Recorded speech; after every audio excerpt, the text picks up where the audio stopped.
les siens. Merci beaucoup. Monsieur le rapporteur général. C'est moi qui lève la main le premier, c'est une prime là. Merci, monsieur la personnalité la plus importante. Non, non,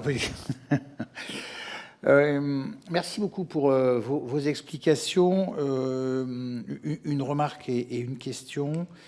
Moi, je trouve votre analyse assez juste sur le fait que le fait qu'il n'y ait pas de majorité absolue a un coût et évite de prendre des décisions un peu difficiles.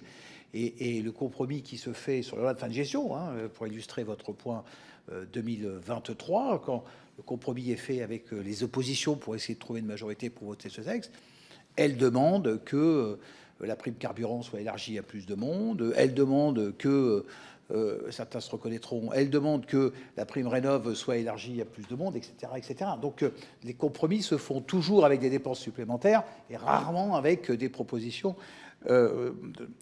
La limitation de l'impôt aussi et le coût, on le retrouve, c'est intéressant en France aujourd'hui, également sur les impôts locaux. C'est-à-dire que quand vous interrogez aujourd'hui les élus locaux, ils n'ont plus envie, ils n'ont plus la marge de manœuvre pour augmenter les impôts. Alors, ils disent et la taxe foncière, on voit que c'est une minorité d'élus aujourd'hui qui augmente la taxe foncière parce qu'il y a effectivement un sentiment et un sentiment que les impôts sont très élevés et un coût politique à le faire. Donc cette retenue sur l'impôt et cette flexibilité sur l'impôt est assez faible. Ma question, monsieur le professeur, si je vous ai bien compris, vous dites que la dette booste les inégalités. Si j'ai compris ce que vous avez dit, c'est assez orthogonal ce que moi j'ai en tête, c'est-à-dire que l'État est intervenu massivement ces dernières années, justement pour essayer de limiter les inégalités, avec un bouclier qui coûte beaucoup d'argent sur l'électricité et l'énergie, avec la revalorisation de l'intégralité des prestations sociales, des retraites, etc. Et tout ça, ça a un coût, mais de prime abord, ça permet quand même de réduire les inégalités étant criantes si l'État n'intervient pas et que l'inflation percute de plein fouet nos concitoyens. Donc voilà, j'aimerais savoir... vous donner un peu plus d'explications sur votre propos. Merci. Merci, vous avez 2 minutes. Alors le lien, donc je vous l'ai dit, c'est une tradition ancienne qui lie la dette et les vrais rentiers, ce sont les rentiers de l'État. Et les inégalités, si vous regardez les données de Thomas Piketty, sont claires.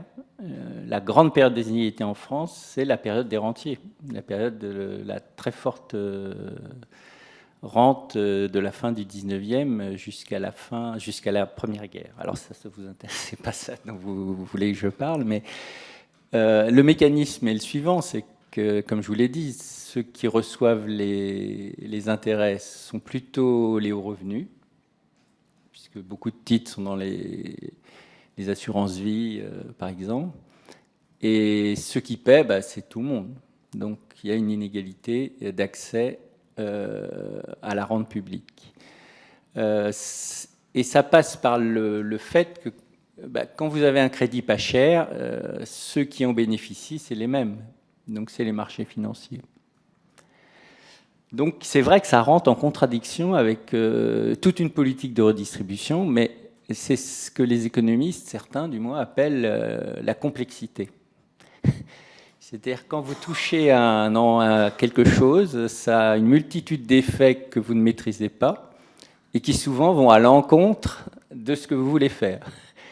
C'est ce qui fait que dans la tradition qui est la mienne, c'est quasiment impossible d'évaluer un choix de politique publique. Parce qu'on peut évaluer en T, mais en T plus 1, c'est plus difficile parce qu'il y a des effets.